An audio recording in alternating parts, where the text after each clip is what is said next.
Hey everybody, welcome to the very first Midweek Moment. We hope that this has been going well for you so far. I want to start with a little bit of encouragement as we kick this thing off. I don't know if you had this experience or not, but maybe you sat down on Monday evening, did the first Bible study, you were excited about it, and you kind of just feel like it was a dud. Like nothing really happened. You wanted there to be this magical experience where everybody left and felt wildly better and more encouraged. I just want to let you know that even if that didn't happen, this is still a good thing that you are doing for yourself and for your family. So stay encouraged, stay consistent, and be prepared for your kids to come back in a week, maybe 2 weeks, and say, hey, I was thinking about that conversation we had, and I wanted to follow up and ask that question. So even if something doesn't happen in the moment, this is still a really good thing. And I wanted to encourage you with that as we get started. I think it's important to stick with it. Every family's got their own rhythm and their own style and their own way of doing things.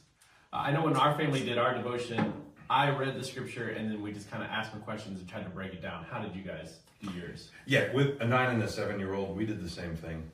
Yeah. We did not. For my 9-year-old, I read it alongside of him. Like I'll take a turn or he'll take a turn. Sometimes he's like, I want to read it.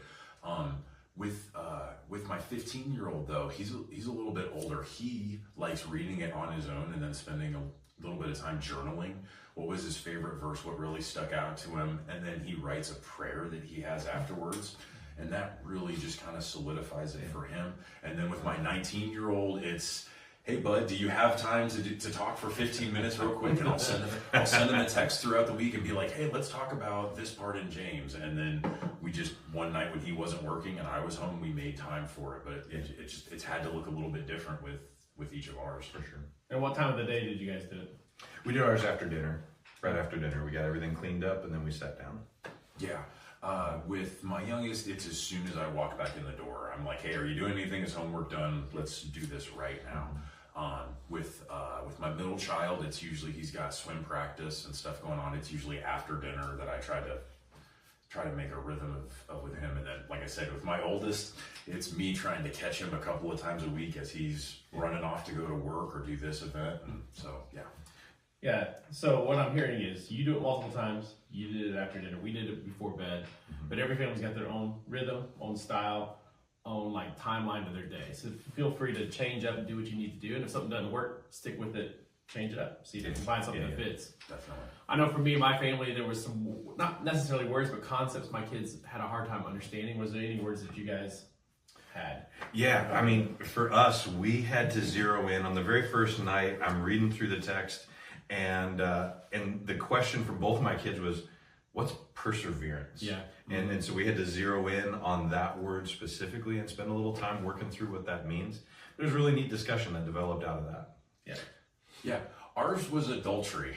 that was one with my oldest kids, no issue. But with my youngest kid, we were reading along and we got a couple verses later and he's like, Dad, what's this? And I was just kind of reminded like, oh yeah, I need to pump the brakes a little bit and go back. And it created just a little learning moment. We got to talk about the value of marriage and how God has designed marriage just with a man and a woman in mind, that's special. And so we're not supposed to part from that. And so it was just a cool little learning moment for us, but yeah. Well, wanted to take a little bit of time and kind of just walk through some of these texts with you and just tell you some of the things that we experienced as we went through the text, some of the helpful teaching moments that we had. And for our family, the second lesson, James 1:12 through 18, in fact, that's probably what you're going through today as you listen to this.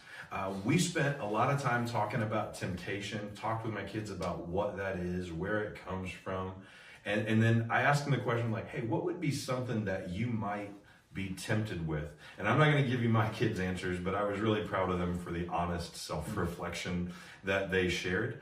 And then we asked this follow-up question, what does it look like to fight temptation? What are some tools that you might have in your tool belt to fight those temptations that you guys would face?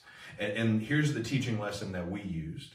I want you to think of fighting temptation a lot like picking up something really heavy. So we were sitting in our living room and I said, I want you to look at our entertainment center.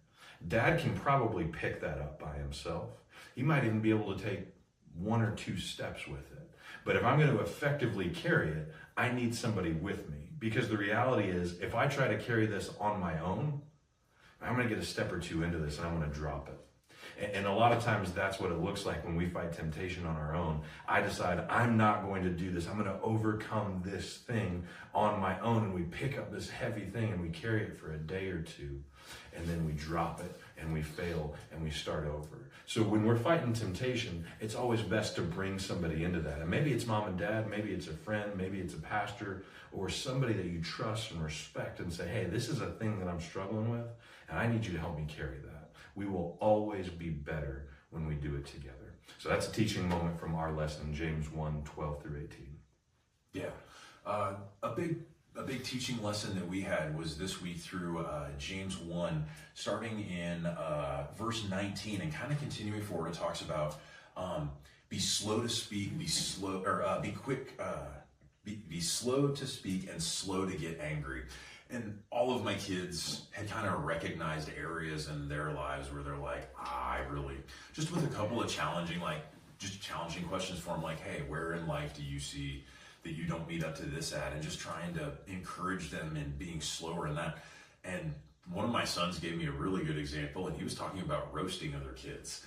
And that was just something that I'd never thought of before. It's just like these kids, they just kind of pick on each other. But when we had read this verse in the Bible, he was like, oh, I'm not supposed to be trying to answer back as fast as I can. I'm supposed to be slow when people say things to me and not just willing to bark back quickly. And there was just a moment where what he was reading in the Bible overlapped with something in his life. And that's what we're trying to really foster here, is like, hey, where in our kids' life do we need to draw attention that, like, hey, the scripture is speaking into this situation that you're experiencing and inviting them to respond the way that God would. And so that was a really good example for me. You had one also with your family with the slow to speak. What was the example you had? Yeah, I heard a preacher years ago say, you've got 2 ears and 1 mouth, so you should listen twice as much as you talk. And that's kind of become like a mantra in our family. Whenever somebody's a little too quick to speak, I've said, hey, how many ears you got?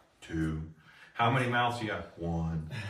And then that kind of conveys that point for us. But we had a really positive experience reading through this text. I hope that it blesses you, and I hope that this is the beginning of you as a family being transformed by the renewing of your mind.